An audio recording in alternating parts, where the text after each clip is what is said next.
Bene, quindi direi di iniziare.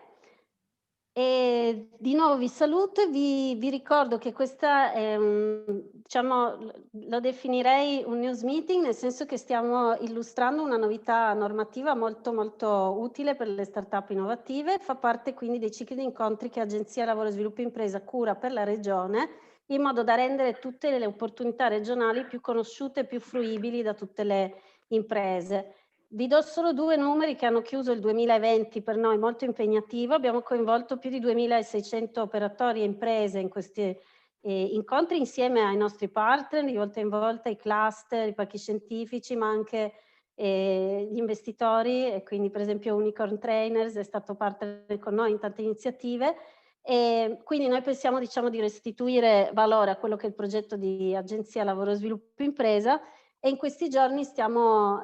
lavorando insieme alla Regione al coordinamento dei lavori di stesura del nuovo DDL Sviluppo Impresa insieme al gruppo dirigente delle attività produttive, dove mi riaggancio a quello di cui parliamo oggi. Ci sono diverse iniziative proprio a favore delle start-up innovative e anche a favore della finanza innovativa in qualche modo. Quindi, venendo un po' all'introduzione di questo incontro, parlandone con Diego Angelini, che presento, che tutti voi conoscete, il direttore del servizio per l'accesso al credito alle imprese della Regione Friuli Venezia Giulia, e parlandone col presidente del FRIE e con l'avvocato Alessandro Darè, che è il nostro relatore principale oggi, abbiamo pensato che fosse opportuno fare conoscere meglio questa importante innovazione normativa che la Regione ha introdotto e ha poi disciplinato nella fase attuativa recentemente, e quindi la possibilità che anche gli investitori privati che investono nelle start-up innovative possano accedere al fondo di garanzia.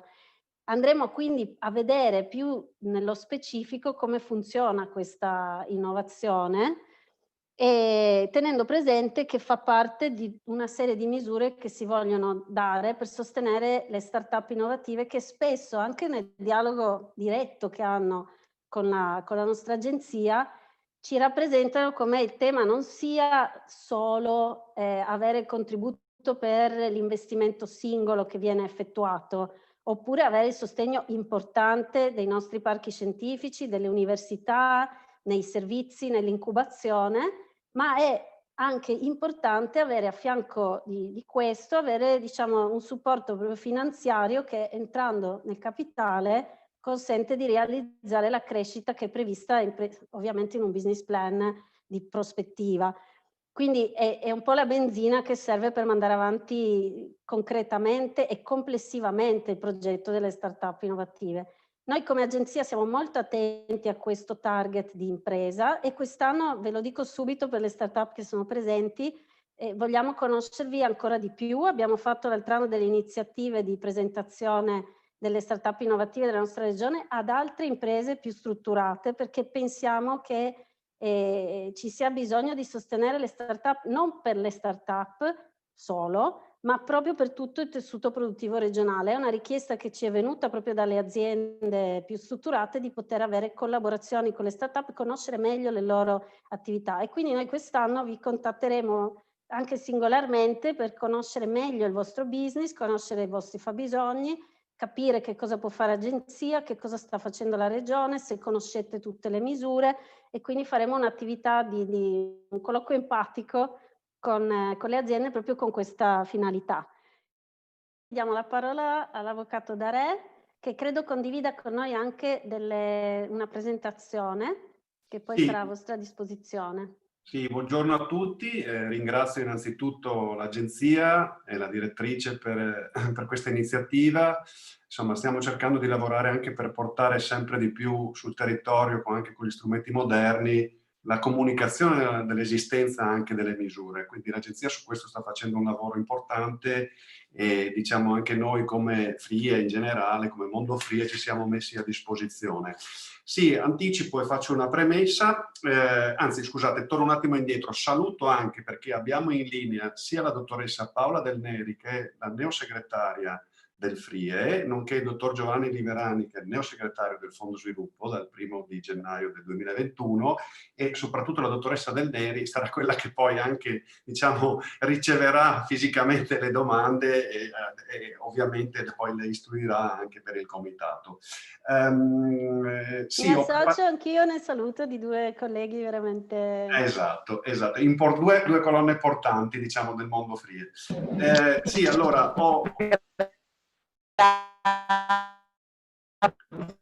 ti si sente pochissimo, Paola.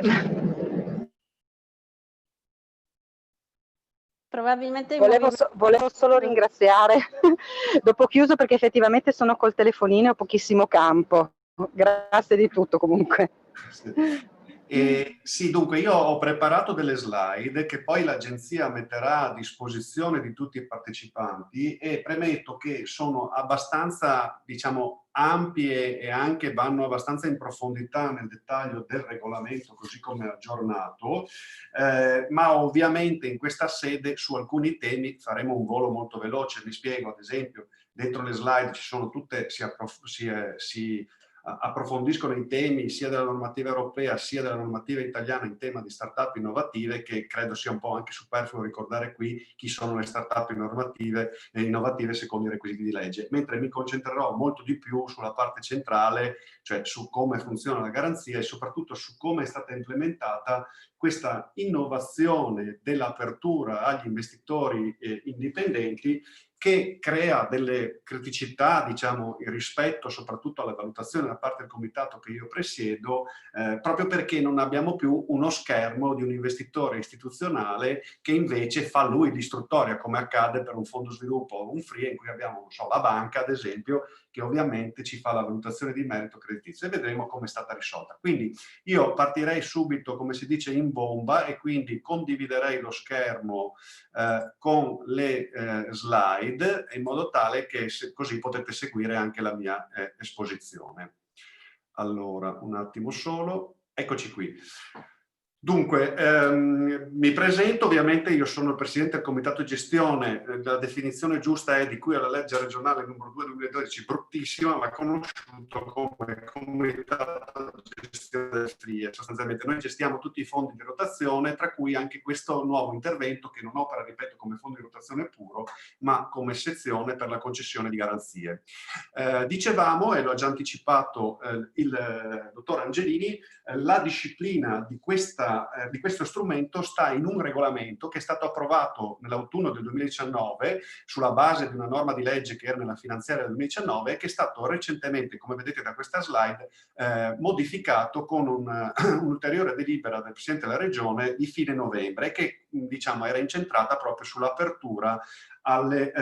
investitori privati indipendenti. Come ha già anticipato Angelini, è un fondo a sé stante che ha una sua autonomia, che è costruito sostanzialmente con i fondi della Regione in questo momento, e che ha una dotazione di 5,5 milioni di euro iniziale, un po' meno perché il primo intervento lo abbiamo già fatto e lo ha citato la dottoressa Vernier rispetto a chi ci dà l'assistenza tecnica qui. A giugno proprio abbiamo fatto la prima delibera. Ovviamente l'ha spiegato Angelini, noi abbiamo dovuto sfruttare, noi la Regione ha dovuto sfruttare questo pertugio che c'era nel regolamento 651/2014 dell'Unione Europea, proprio per uscire diciamo dalla logica del de minimis e non andare a impegnare il de minimis. E come ha già citato, il riferimento è proprio questo articolo 22, aiuti alle imprese in fase di avviamento. Qui vado via molto veloce perché ci serve per dare il quadro. Diciamo che nell'ambito del regolamento 651/2014 si danno poi tutta una serie di definizioni che adesso molto velocemente ripercorro in termini di quali sono le possibilità di finanziamento di queste imprese in fase di avviamento, che poi hanno anche condizionato la stesura del regolamento, ovviamente, per poter stare dentro in questo pertugio descritto dell'articolo 22 del regolamento 651. Così, ad esempio, vedete da questa slide, lo stesso regolamento 651 ci dà la definizione legale ai sensi della normativa europea di che cos'è un investimento in quasi equity, di che cos'è un investimento in equity. Sono sostanzialmente equiparati. In buona sostanza, ma poi lo rivedremo dopo quando andremo a vedere le garanzie, a disciplinare che cosa garantisce il fondo, si tratta di strumenti che mirano alla capitalizzazione della startup, perché l'investimento in equity evidentemente è un investimento in capitale, ancorché poi vedremo come capitale privilegiato, cioè in qualche modo collegato alla partecipazione agli utili, mentre gli investimenti in quasi equity sono diciamo debito subordinato che comunque è collegato all'andamento dell'azienda e quindi diciamo non è proprio una partecipazione in capitale, ma è un finanziamento che comunque è collegato all'andamento dell'azienda e per questo ha delle caratteristiche qualitative collegate alla partecipazione al capitale che evidentemente ha una remunerazione in base agli utili. Sempre andando molto veloce,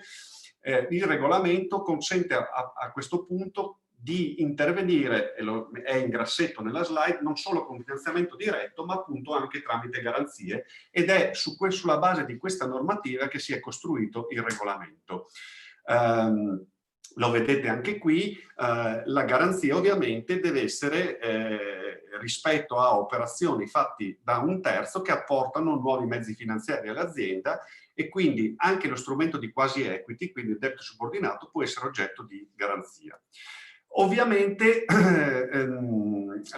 sostanzialmente la stessa disciplina europea, anche qui faccio un volo molto veloce, mette poi anche dei limiti quantitativi di durata e di percentuale di garanzia rispetto a queste forme agevolative che escono dal de minimis. Dobbiamo ricordare sempre questo. Per cui i limiti che poi vedrete nel regolamento sono contenuti nell'ambito dei limiti indicati dal regolamento 651 e in particolare proprio dal paragrafo 3.5 sempre del famoso articolo 22 che è quello che è la base giuridica europea che ci ha consentito. Sostanzialmente l'Europa consente garanzie fino a una durata massima di 10 anni, un importo massimo garantito di €1,5 milioni che non deve superare l'80% e che può essere raddoppiato per le imprese innovative. Ovviamente nella costruzione del regolamento si è anche tenuto conto di poter operare il più possibile, vista la dotazione che in questo momento è di €5,5 milioni, come abbiamo detto, si sono messi dei limiti evidentemente più piccoli proprio per consentire il massimo accesso al massimo numero possibile di start-up innovative. Ovviamente lo diceva, lo anticipava il dottor Angelini, sempre il regolamento apre questo spiraglio proprio per le cosiddette imprese di avviamento, per le imprese di avviamento anche che abbiano natura innovativa e la definizione di impresa innovativa del regolamento, come vedete, è abbastanza simile a quella del legislatore poi italiano che vedremo molto velocemente sulle start-up innovative, ossia molto velocemente, che possa dimostrare che in un futuro prevedibile svilupperà prodotti, servizi o processi nuovi sensibilmente migliorati rispetto allo stato dell'arte, oppure i cui costi di ricerca e sviluppo rappresentano almeno il 10% e via dicendo. Ripeto, vado molto veloce perché questo è solo il quadro giuridico di riferimento. Poi nelle slide chi ha piacere può approfondire. Ecco, chi sono i soggetti fondamentali dell'operazione? Dobbiamo partire ovviamente da qua. I soggetti che partecipano a questo strumento sono tre, ossia il comitato di gestione, che io presiedo, che è l'organo deliberante, il soggetto beneficiario finale, ossia la startup innovativa, e il soggetto investitore, che, ricordiamo ancora una volta, fino al 29 novembre 2020 erano solo gli investitori istituzionali e dalla data successiva, o meglio da quando è stato pubblicato nel BUR la modifica, anche gli investitori privati indipendenti. Analizziamo quindi i singoli soggetti. Per il comitato di gestione c'è poco da dire, è previsto da una legge regionale, la 2/2012, che dà a questo comitato il compito, le funzioni, il dovere e il potere di amministrare tutti i fondi di dotazione e le sezioni. E con la legge finanziaria 2019, nel momento in cui è stato istituito questo fondo di garanzia, che ha una sua autonomia patrimoniale e tecnicamente una gestione fuori bilancio della regione, la sua amministrazione è stata affidata per l'appunto al comitato di gestione. Poi vedremo anche la procedura, il quale sostanzialmente ha il potere di deliberare gli interventi oggetto di garanzia. Se andiamo ai soggetti beneficiari finali, anche qui faccio un volo molto veloce, sono le start-up innovative. ricordo ovviamente le società iscritte nella sezione speciale del registro delle imprese previste dalla famosa legge 179/2012. Importante, questo sì invece va detto perché è nel regolamento, devono avere sede legale operativa in Friuli Venezia Giulia e devono essere imprese in fase di avviamento. Questi sono i due requisiti rispetto alla normativa nazionale che il regolamento richiede.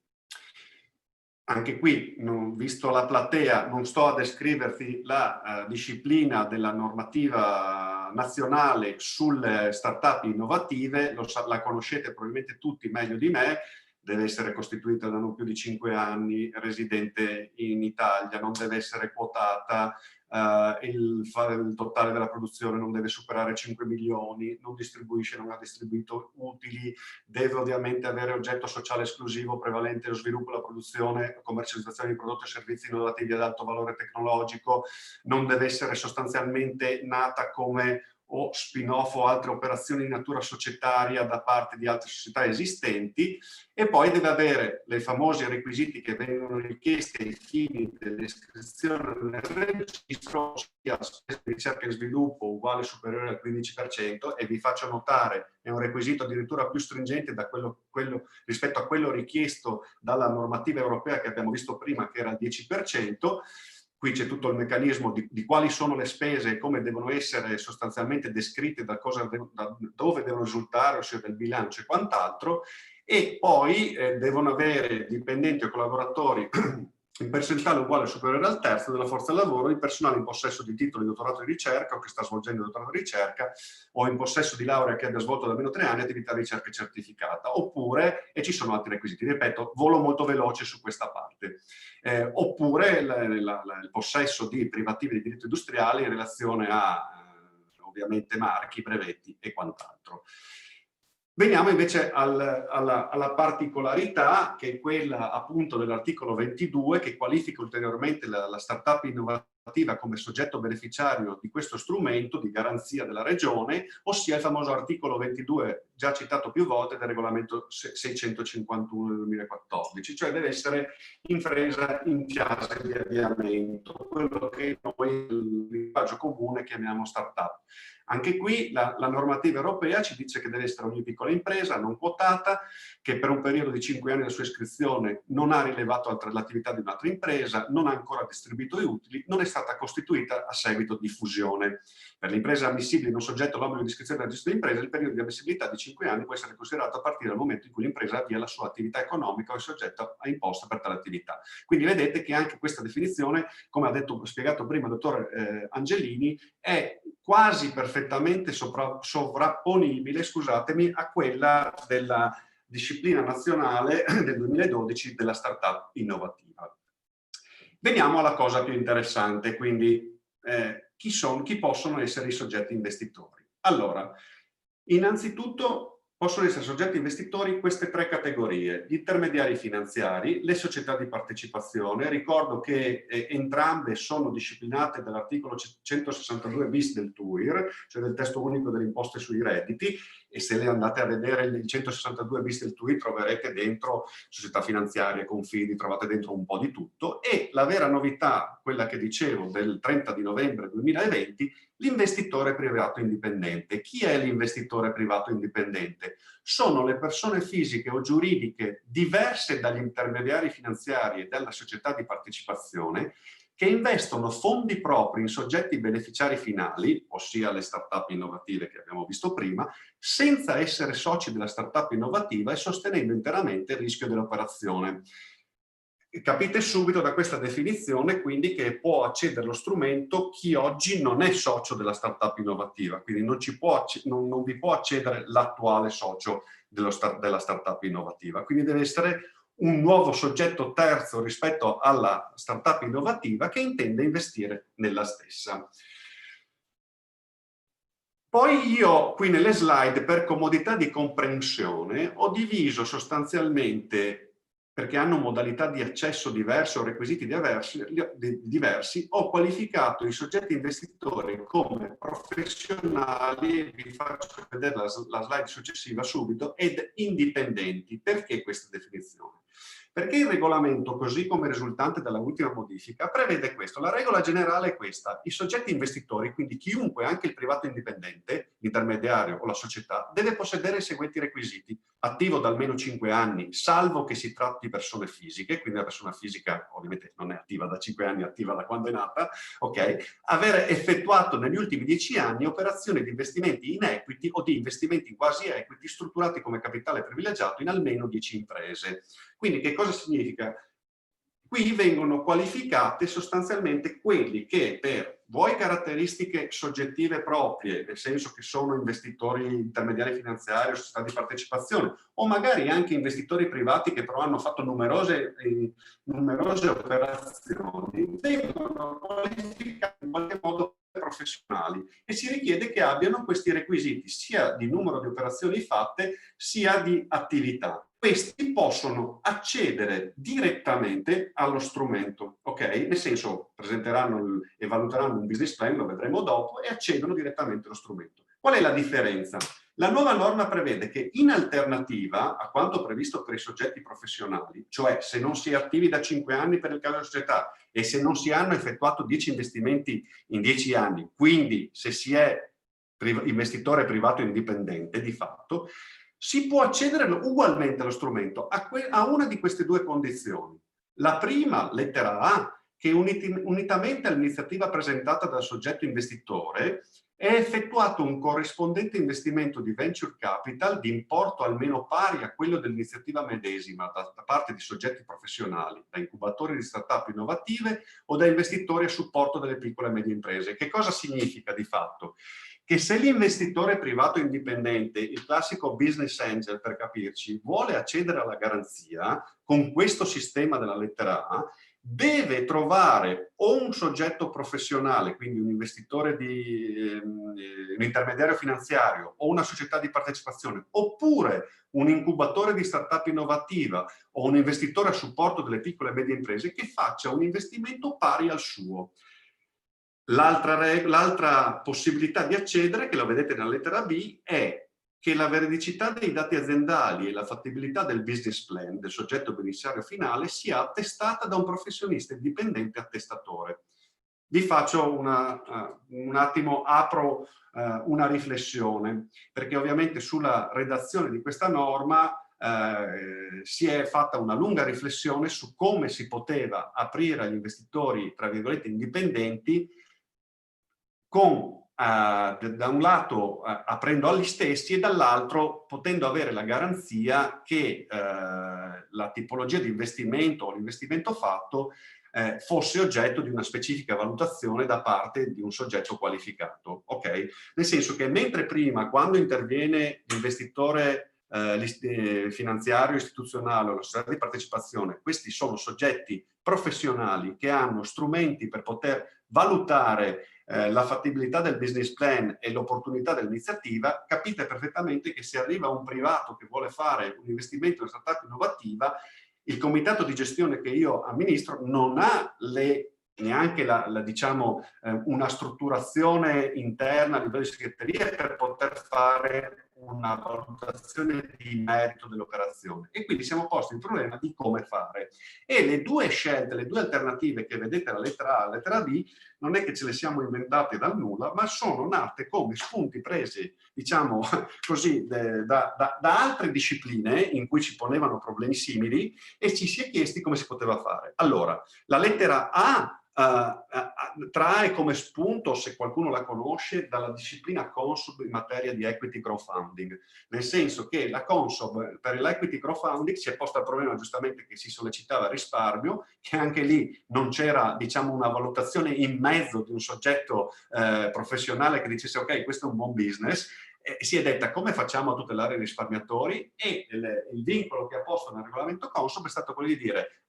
facciamo che nell'investimento ci deve essere un pezzettino di qualcuno, anche di un investitore istituzionale, perché se c'è un pezzettino di qualcuno di un investitore istituzionale significa che questo va valutato, significa che questo è un business che merita. In più aggiungo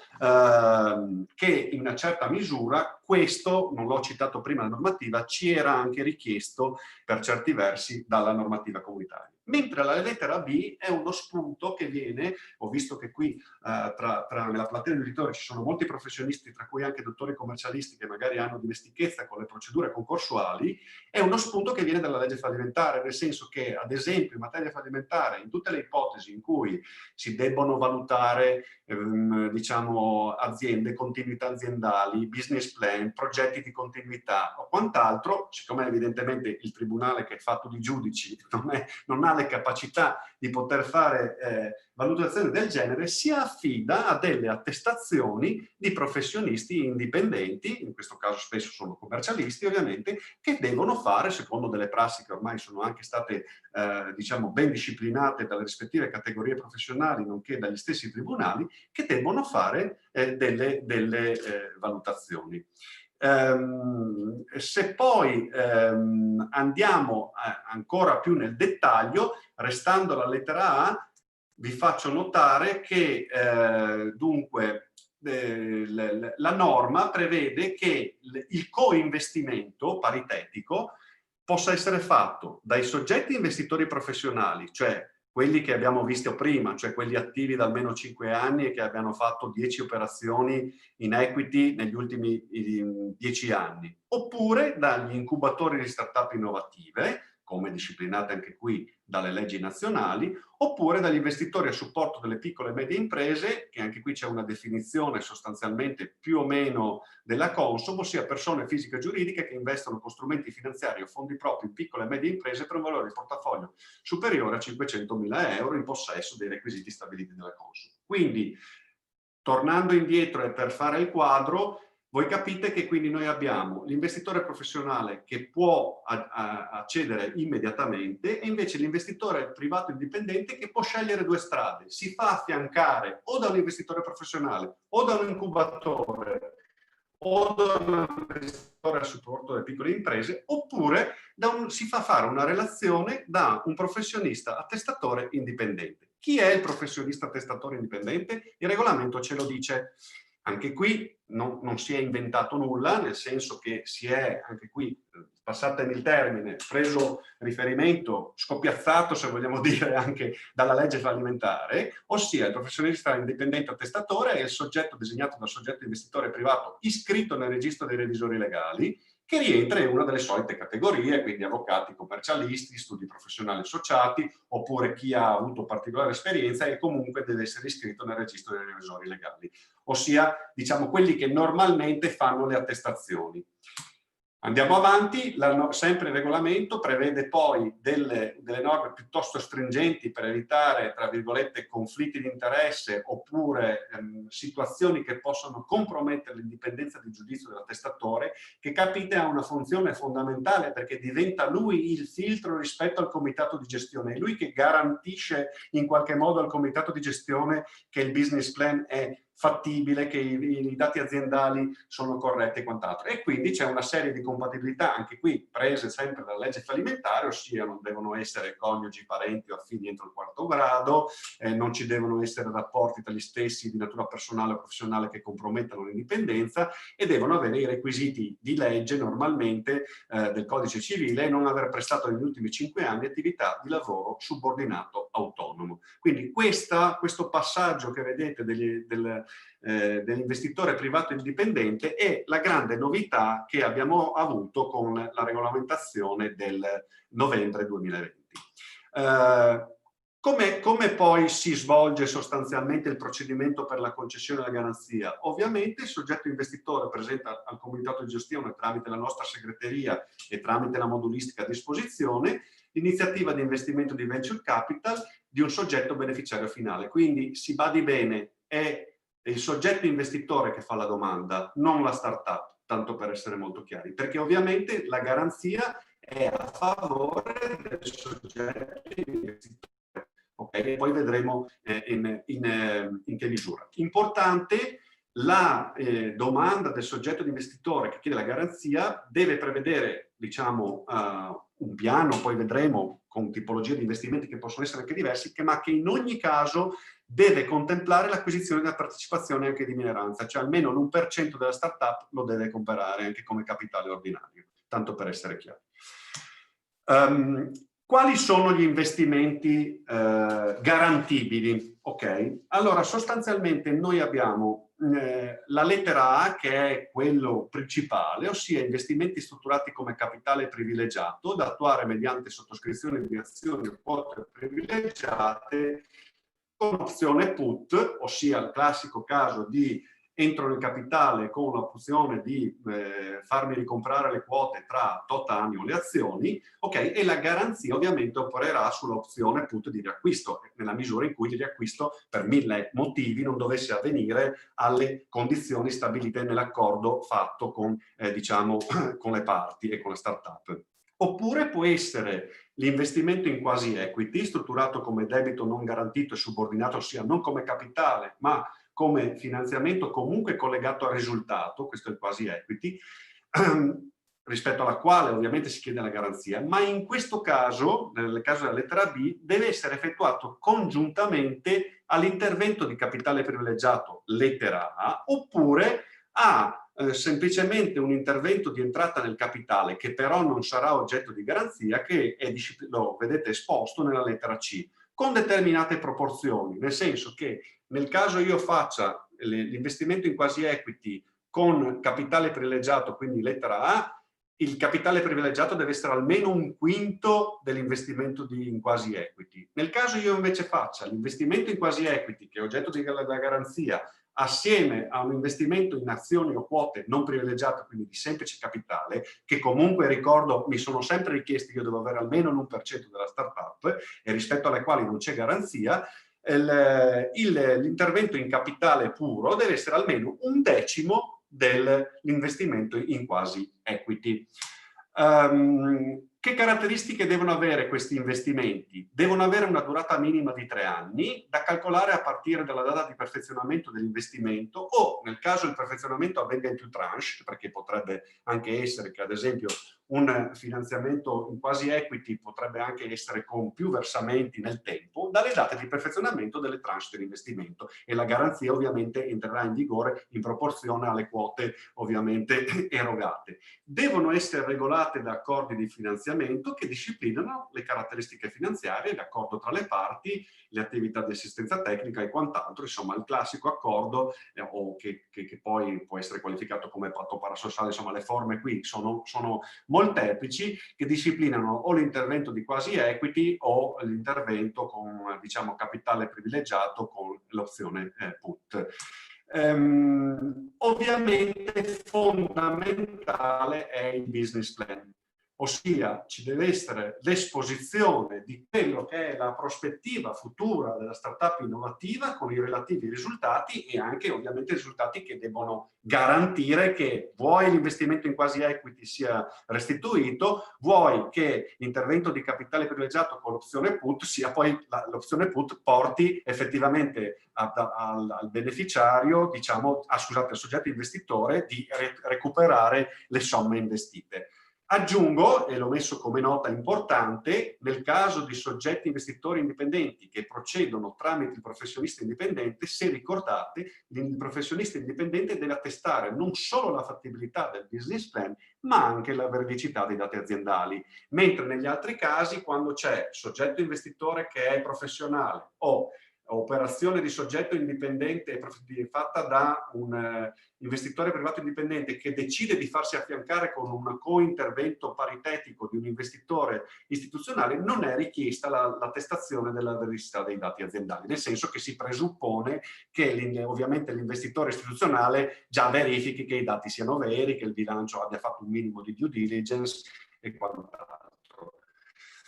La garanzia del fondo come opera? Innanzitutto è gratuita, che non è proprio una cosa così scontata sostanzialmente, quindi non c'è nessun tipo e nessuna forma di commissione. E ha percentuali diverse. Anche qui 70% dell'importo dell'operazione in caso di investitore professionale. Se vi ricordate la norma europea ci dava la possibilità di arrivare fino al massimo dell'80%, e invece 50% nel caso dell'operazione fatta da investitori indipendenti. Questo invece è un vincolo che ci deriva anche dalla Comunità Europea, sì, dall'Unione Europea nell'ambito del regolamento. Non ho citato la norma, ma è questo. C'è poi un massimo montare garantito per ogni singola iniziativa e ogni soggetto beneficiario finale, che comunque è abbastanza consistente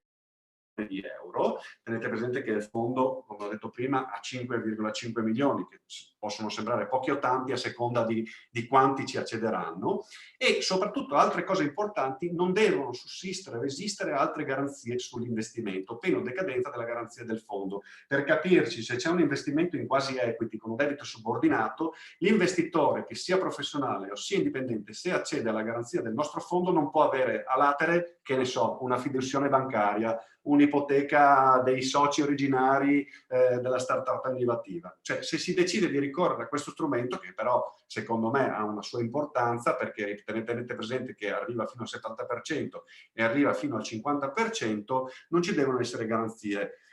Qui ci sono ovviamente una platea qualificata, molti avranno fatto i loro calcoli, ma se parliamo di investitori indipendenti con una garanzia al 50%, sommatela alle normative di favore fiscali e tributarie emanate durante la pandemia Covid-19, con il famoso credito d'imposta fino al 50%, voi capite che l'investitore privato indipendente può fare un'operazione sostanzialmente a rischio zero. Cioè, è un calcolo molto matematico, insomma. Quindi noi riteniamo che lo strumento sia davvero, davvero potente per favorire l'approccio da parte degli investitori indipendenti al mondo delle start-up friulane del Friuli Venezia Giulia. Come funziona il procedimento? Abbiamo detto che c'è il soggetto investitore che presenta l'iniziativa al comitato di gestione tramite la sua segreteria. Dato importante: la domanda deve essere fatta prima della deliberazione dell'investimento, ove si tratti ovviamente di un investitore istituzionale, quindi intermediario finanziario, piuttosto che soggetto di partecipazione, società di partecipazione, salvo che la delibera non sia di 6 mesi antecedente e comunque con l'esecutività condizionata, cioè nel nostro meccanismo in caso deve arrivare dopo. Noi abbiamo l'obbligo di fare l'istruttoria e deliberare entro 90 giorni. A quel punto il soggetto investitore deve al suo interno deliberare gli investimenti, chiaramente se è un privato non c'è questa fase. Poi c'è una fase di perfezionamento degli investimenti che deve avvenire entro 24 mesi dal momento in cui noi comunichiamo a mezzo PEC la delibera del comitato, e a sua volta l'investitore deve comunicarci entro 3 mesi dal perfezionamento dell'operazione che l'ha perfezionata, in modo tale che noi appostiamo la garanzia e sappiamo quali sono le date di partenza. Ovviamente noi poi abbiamo anche tutta una serie di facoltà, insomma queste sono poi parte anche della prassi, anche abbastanza normale, che può accadere che magari la garanzia si riduce o quant'altro perché l'operazione magari viene fatta in misura inferiore al 100% e quant'altro. Quando avviene il perfezionamento dell'investimento? Beh, è abbastanza intuitivo, ossia col versamento al soggetto beneficiario totale dell'importo corrispondente alla quota di partecipazione nel caso di capitale privilegiato o non privilegiato, anche se avviene più tranche. E invece, ove si tratti di debito subordinato, con l'erogazione o messa a disposizione del soggetto beneficiario finale, ossia della startup, dell'importo concesso. Sono date che sono importanti da un punto di vista amministrativo perché segnano le sequenze che vi ho dato prima anche per le partenze delle garanzie. Quanto dura la garanzia? La garanzia ha durata corrispondente all'operazione, quindi se voi avete un accordo con opzione al put di 5 anni, dura 5 anni. Se ne avete più lunga, comunque la nostra garanzia non può superare i 7 anni. Anche qui siamo stati un pelo più bassi rispetto alla disciplina dell'Unione Europea per la ovvia ragione che dobbiamo consentire un minimo di rotatività al fondo, perché, ripeto, e per cercare ovviamente di soddisfare più operazioni possibili. Nel caso ovviamente di operazioni fatte a tranche è intuitivo, anche qui la garanzia decorre dalla data di perfezionamento di ogni singola tranche in proporzione ovviamente al rispettivo importo, ossia se c'è un intervento di 1 milione di euro di tranche da 500.000, alla prima tranche di 500.000 inizierà a operare la garanzia al 70 o al 50% per quei 500.000, alla seconda al saldo ovviamente anche la parte successiva della garanzia. Nel caso di investimento strutturato come capitale privilegiato, la garanzia è efficace dopo che è trascorso circa 1 anno di detenzione della partecipazione, cessa comunque i suoi effetti alla data dell'eventuale cessione gestione, quindi si richiede che non ci siano delle operazioni, che l'operazione abbia un minimo di stabilità, ecco, la mettiamo così, ossia che se uno fa l'operazione in capitale almeno un anno ci debba stare dentro e quindi nel primo anno non parte la garanzia. E ovviamente questo è un ulteriore vincolo che viene dato, perché le operazioni che ci vengano proposte devono avere un minimo ovviamente di serietà e di consistenza nel business plan. Che cosa copre la garanzia? Anche qui ovviamente è intuitivo, ma insomma magari è più difficile a spiegarlo che però in realtà è molto intuitivo, ossia nel caso di capitale privilegiato con l'opzione put, e quindi nel caso di vendita di azioni o quote del soggetto beneficiario finale al termine dell'operazione, ovviamente la garanzia copre la differenza tra il prezzo di acquisto e il prezzo di cessione, così come risultanti dagli atti di sottoscrizione e compravendita. Ho investito 100, me lo ricompri a 80, la garanzia copre i 20. Nel caso di liquidazione volontaria concorsuale del soggetto beneficiario finale, differenza tra il prezzo di acquisto e il valore di realizzo delle quote azioni da parte del soggetto investitore è più o meno la stessa cosa. Anche qui poi ci sono tutta la casistica che vi invito poi a vedere nelle slide, ossia per esempio nel caso di azzeramento del capitale sociale per coperture di perdite, la garanzia copre la conseguente riduzione di valore rispetto al prezzo di acquisto delle azioni o quote al netto in ipotesi di cessione del diritto d'azione del valore di realizzo del diritto d'azione medesimo, con la loro sussistenza. Insomma, qui ci sono tutta una serie di casistiche che vanno a coprire tutte le varie ipotesi, ahimè, negative, in cui la garanzia dovesse sostanzialmente operare. Sempre per andare veloce, invece nel debito subordinato è molto facile ammontare dato dall'esposizione per capitale del soggetto investitore nei confronti del soggetto beneficiario finale, calcolato al momento della presentazione di richiesta di escussione a garanzia del fondo. È semplice, non ha restituito il mutuo, il finanziamento, e quindi la garanzia opera sull'esposizione che c'è al momento di escussione della garanzia. Ovviamente il regolamento che qui disciplina espressamente tutti i casi in cui può essere richiesta l'escussione della garanzia, ok? Ed è, ad esempio, nel caso di capitale privilegiato, stabilisce che entro 90 giorni dalla data in cui si è verificato il primo di una serie, in ordine di tempo di una serie di eventi, deve essere escussa la garanzia. Quindi, ad esempio, cessione delle quote o azioni, messa in liquidazione volontaria, ammissione a procedure concorsuali, scadenza del termine ultimo previsto per l'esercizio della put o dalla mancata vendita delle quote, azzeramento del capitale sociale. Quindi, quando si verifica uno di questi eventi, scattano i 90 giorni per poter escutere la garanzia nel caso di capitale privilegiato. Nel caso di debito subordinato, sempre 90 giorni, sempre la decorrenza di uno dei seguenti eventi, quindi la scadenza del termine del finanziamento, la decadenza del beneficio del termine, piuttosto che dalla revoca dell'operazione di investimento. La liquidazione della garanzia parte del fondo, la parte quindi del comitato di gestione è abbastanza veloce, nel senso che avviene in via definitivo entro 60 giorni dal ricevimento della richiesta di escussione, quindi 2 mesi. Poi ovviamente nel caso di investimenti in capitale privilegiato potrebbe anche succedere che l'investitore recuperi qualcosa e ovviamente il regolamento prevede che deve retrocedere la correlativa quota al fondo, ovviamente, e poi c'è una possibilità anche di avere una liquidazione provvisoria, una sorta di acconto sulla garanzia pari al 50%, ok? In caso di capitale privilegiato, se c'è la messa a liquidazione volontaria o l'ammissione a una procedura concorsuale, oppure se l'investimento è strutturato come debito subordinato. Quindi nel caso scattino i presupposti per escutere la garanzia, il soggetto investitore può venire dal comitato di gestione e dire vabbè, intanto anticipimi il 50% se siamo in uno di questi casi e poi andremo in via definitiva con il 100% della garanzia successivamente. Anche qui la richiesta definitiva ovviamente deve avvenire a un certo punto entro 90 giorni al verificarsi di una serie di condizioni che sostanzialmente certificano che l'investimento è fallito, diciamo, e che quindi la garanzia deve essere totalmente escussa, ossia classico termine dell'azione giudiziale di recupero senza aver più possibilità di poter recuperare altro, accordo transattivo con il soggetto beneficiario finale, quindi il classico saldo e stralcio. Ovviamente qui ci deve essere l'autorizzazione del comitato di gestione conclusione della procedura di liquidazione volontaria, quindi è chiaro che altro non posso recuperare, oppure conclusione della procedura concorsuale, quindi non ci sono altre possibilità di riparto e quindi in certo modo il debito diventa certo e quindi c'è diciamo, l'erogazione definitiva delle garanzie. Ovviamente il soggetto beneficiario finale, la startup, non è estranea a tutto questo gioco, diciamo, cioè nel senso che deve fare il suo mestiere e quindi il mestiere che deve fare la startup è quella di svolgere nel territorio regionale, ricordo ancora una volta, l'abbiamo visto all'inizio, sede legale operativa in Friuli Venezia Giulia, le attività contemplate dal business plan. Quindi nel momento in cui si presenta un business plan, quello diventa, diciamo, come dire,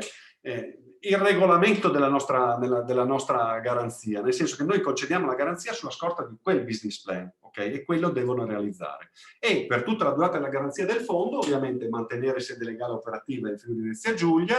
applicare nei confronti dei lavoratori dipendenti condizioni non inferiori a quei risultati dei contratti di lavoro categoria della zona, rispettare le normative vigenti in tema di sicurezza sul lavoro. Questi ultimi due requisiti, ve lo segnalo, sono presenti in tutte le normative che riguardano il credito agevolato del Friuli Venezia Giulia. Sempre per chiudere molto velocemente, in caso di violazione di questi obblighi esiste pure una sorta di multa, una sanzione, che è anche qui collegata a una disciplina europea e sostanzialmente in questo momento vale circa il 6,3% e può essere richiesto diciamo, entro certi termini, entro certe condizioni dal comitato di gestione. Non vi tedio perché questi sono particolari ovviamente un po' più tecnici che troverete nelle slide che vi lascio o comunque dalla lettura del regolamento. Anche qui poi questa sanzione è richiesta non solo se ci sono inadempimenti agli obblighi che abbiamo visto prima, ad esempio uno sposta la sede legale fuori dal Friuli Venezia Giulia, ma anche se le garanzie sono state concesse sulla base di informazioni, attestazioni, dichiarazioni, mendaci inesenti, oppure condotte non conformi al principio di buona fede, insomma, evidentemente comportamenti di una certa gravità. Anche qui c'è tutto un procedimento che prevede l'erogazione di questa sanzione e il recupero da parte del comitato di gestione, ma ripeto, qua faccio un volo molto veloce. Ci sono poi nel regolamento, ve lo dico anche qui molto velocemente, alcune ipotesi vuoi di inefficacia della garanzia, cioè che la garanzia perde il suo valore giuridico, quindi non può essere più escussa, e i casi classici sono ovviamente anche qui collegati diciamo, a vizi, come dire, genetici di concessione della garanzia, ossia concessione sulla base di informazioni, attestazioni, dichiarazioni mendaci, inesatte o reticenti e via dicendo, comunque per vizi collegati a una condotta non conforme al principio di buona fede. Anche qui c'è poi un caso sostanzialmente che è collegato alle regole che vi dicevo prima sulle proporzioni dell'investimento congiunto quando è quasi equity. Se vi ricordate deve essere un quinto, ci deve essere un quinto di investimento in capitale privilegiato o un decimo di capitale ordinario. Se si scopre che queste non vengono, diciamo, proporzioni mantenute, è un'ipotesi di inefficacia della garanzia. Pure questa. E io avrei qui terminato, ho cercato di andare via come un treno, ma capite che la disciplina è particolarmente complessa. Vi segnalo, li troverete, ovviamente per ogni tipologia di informazione, chiarimento ulteriore e approfondimento, sono a disposizione sia la segreteria del FRIE sostanzialmente, sia ovviamente la direzione centrale, qui rappresentata poi dal dottor Angelini, che sono a disposizione per ulteriori approfondimenti.